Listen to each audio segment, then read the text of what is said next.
We live in times when faith and spirituality have become very inflammable. Don't put them in the same basket. Okay, let's talk about faith first.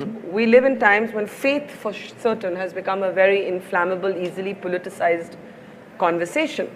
If faith should have been personal today, it's not. Today you actually have decisions taken in the name of somebody's faith being injured. So you mentioned food right now. I read somewhere that you said there's nothing religious about the act of food, just eat what you like. No, I didn't Eat say what's that. good for you? I said eat what's good Okay, for you. eat what's good for you. It's a very different thing. Okay, I correct myself. Eat what's good for you. But today we have a highly politicized conversation around banning beef in the name of faith. It's definitely not good for you to eat it. Beef or any meat? I'll come to that. Finish. Okay, so I'm offering that as one example of how I see a politicized conversation taking place around faith. How do you reconcile the faith of a large number of people with questions of individual liberty? I know I have read that you like books written by Salman Rushdie. We were the first country to ban him, again in the name of faith. How do we reconcile faith with individual liberty? See, it's always been said, faith moves mountains. Yes, but it freezes your mind. But the greatest crime you can do on this planet is to move a mountain. You should not move a mountain, it should be where it is. It is not just dropped from somewhere, it's grown because of various forces functioning in a particular way. Phenomenal activity has happened to build a mountain. You should never move a mountain. But people with frozen minds always want to move a mountain. Okay, having said that, when we say faith, it's an import for this culture. We have never had faith in this culture. You must look back little beyond 1,000 years since we've been under occupation. Here we have been told always, your life is your karma. Karma means action. Whose action? Your action. So what we are saying is, your life is entirely your making. There is no someone sitting up there and managing this for you. This is entirely yours. But for every action that you perform, whether physical, mental, emotional, energy-wise, whatever kind of action you perform, there is bound to be a consequence. If you're ready for the consequence, do whatever. If you're going to cry about the consequence, control the action right now. Based on this, now you came to food. See, the food consumption has been looked at very carefully in this country. If you just bring this back, the world will be healthy, do you understand? Here we have identified different type of people, what they should eat. If you're doing menial jobs, how you should eat. If you're doing trading, how you should eat. If you're into spiritual process, how you should eat. If you're into education, how you should eat. Why this is each person needs a different type of building of the body. You want to run 100 meters next to Mr. Bolt, what kind of food you should eat? You just want to work in Delhi, what kind of food you should eat? You want to think in a certain way, what kind of food you should eat? For all these, we have very clear prescriptions. Now, when it comes to food, what it means is, we are taking another life, whatever that is, it may be plant life, animal life, whatever. You're taking another life, ingesting it, and you have to make it your life. That's the whole thing. What is your life, what is that life, if you look at it? All life on this planet is coming from the earth. This body is also the same soil, this is also same soil. If there is a earthworm, that is also same soil. But see how it has become, how this has become, how that has become. If I give you like a mango or a banana? Mango. Mango. I know, you're ruling the state right now. Now, if you eat a mango, this mango becomes a woman in you.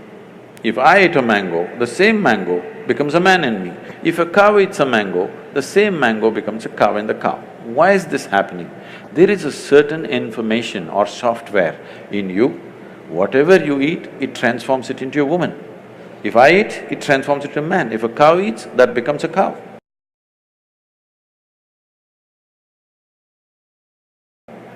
So, every life is happening the way it is happening because of a certain dimension of information, or in modern terminology, let's call it software. There is a certain software, which is an arrangement of information.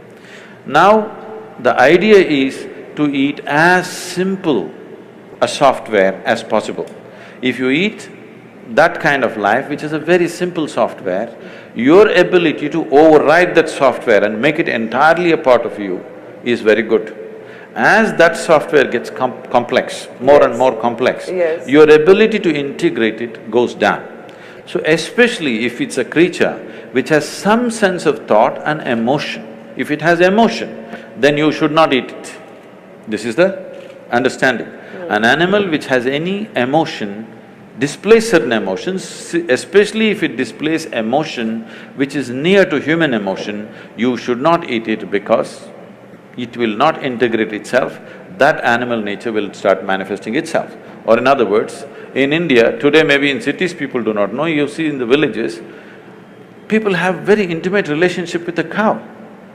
They have drunk the milk of that cow, their children are drinking the milk of that cow. There is a very deep relationship. If you do not know this, cow is one creature. If something happens to you and you are in some kind of grief or misery, you don't have to be near the cow. Wherever the cow is in your house, it'll start shedding tears for you. You know, I've seen this with my eyes, I couldn't believe. When somebody is dead in the house, what does a cow know? It is somewhere, simply tears flowing. So when it has such deep emotions, if you kill it, it's like killing a human being, it's murder or it's cannibalism. So because of that, this is not a faith thing, this is not a religious thing. We thought this is a fundamental sense. Why, when we are hungry, why can't I cut you up and eat you? What's wrong? What's wrong? But what you're saying should be about many more animals than just the cow. Yes, of course. And when it becomes about only the cow, then there is certainly a perception that it is a political decision or a religious decision. No, I'm not talking about whatever the laws. This is not about people getting up and saying it's cruel to be a meat eater. That would be a different argument. I'm not even talking about cruelty, even cutting a plant is cruel, in my experience. But you have to do it. But if you're conscious of it, you will do it to the minimum possible extent, not do it wantonly. That's the whole thing. Now about this political ban about cow slaughter or whatever, this has many things. One thing is there is a sensitivity. Once you drink milk from the cow, she's like your mother. Killing your mother and eating her up is something people cannot digest in this country. Still 80% of the people belong to that category and they're hugely… there's a huge emotion, such an emotion which because they've always been made to be docile in a certain way, they have not violently reacted to it. But in some places, it has happened in villages and other places. There is already a beef ban in many villages just by a norm, not by any law, that you don't bring these kind of things into the village.